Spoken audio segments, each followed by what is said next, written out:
হুজুর তো দেখলেই কলেজায় আগুন লাগে। হুজুর কথা বলেন না কেন? এই 17টা বছর ভালোভাবে কথা বলতে পারেনি, জালিমদের জ্বালায়। কথা বলেন ঠিক কিনা? যেখানে মাহফিল সেখানে 44 ধারা, লালবাড়িহাট কুড়িগ্রাম আসতে পারি নাই। আমার ভাইরা, আপনারা বলেন, বুকে হাত দেন, আপনারা বলেন এই জাতি কিয়ামতের ময়দানে আল্লাহর দরবারে কি জবাব দিবেন? এই জাতি আল্লাহর দরবারে নবীর সুন্নাত নিয়ে, মাথায় টুপি নিয়ে কিয়ামতের ময়দানে রাসূলের উম্মত কেমনে দাবি করবেন? 96% মুসলমানের দেশে কোরআনের পাখিদেরকে গুলি করে মারানো হলো। এই 96% মুসলমানের দেশে কোরআনের পাখি আল্লামা দিলওয়ার হোসেন সাঈদী সাহেবকে বিষের ইনজেকশন দিয়ে, বন্ধুরা আমার, ভাইয়েরা আমার, হাসপাতালের বেডে ষড়যন্ত্র করে মারা হলো। কথা বলেন ঠিক না নাকি? আর নামাজ রোজা হজ যাকাত দিতে রব্বানা জালানা, আল্লাহ বলে ছাগল মরে দেখ তো কোমরে লাথি। কথা বলেন না কেন? হাজী সাহেব হজ করেছে, কিন্তু হজ করে এসে ইসলামী আন্দোলনের বিপক্ষে কথা বলে, কোরআনের বিপক্ষে কথা বলে, আলেমের বিপক্ষে কথা বলে, কোরআনের যারা সৈনিক, কোরআনের সমাজ যারা কায়েম করতে চায়, এদের বিরুদ্ধে কথা বলে। ও হাজী, এই হজ তোমার কবুল হয়নি। তুমি রাসূলের সঠিক উম্মত নাও।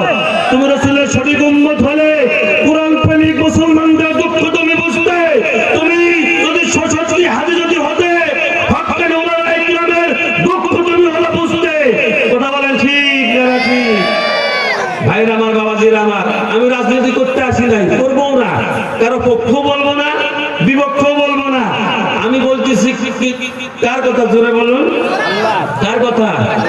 জোরে বলুন। কার কথা?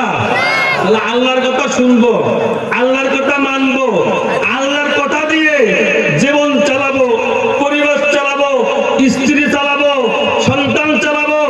যারা ওই পিতা, যারা সন্তানদের হাতে বুলেট দিয়ে বলেছিলেন শিবির দিয়ে নাস্তা করো, জামাত দিয়ে নাস্তা করো, উলামায়ে কেরামের মাথায় গুলি চালাও, এই পিতারা কিয়ামতের ময়দানে যারা হুকুম করেছিল ওই সন্তানেরাই জাহান্নামের গুলি তাদের পিতার বুকে এবং পাজরে মুখে দিয়ে তারাও জাহান্নামে চলে যাবে। কথা বলুন ঠিক না নাকি? ভাইরা আমার, এই দুনিয়ায় এটা হচ্ছে দুনিয়া সিজনুল মুমিন ওয়া জান্নাতুল কাফির। দুনিয়াটা হচ্ছে মুমিনদের জন্য কয়েদখানা, আর কাফেরদের জন্য কি? জোরে বলুন কি? জান্নাত। ঢাকা শহরে গেলাম কয়েকদিন আগে, বনানীর উত্তরে গিয়েছি, নাস্তা খেতে সকালবেলায় এক লোক বললো, ভাইজান একটা কথা বলতে চাই। হ্যাঁ বলবেন না কেন? একটা কেন 10টা বলেন। আমি তো আপনার মেহমান। বলে এই যে বিশাল বাড়িটা দেখতেছেন না?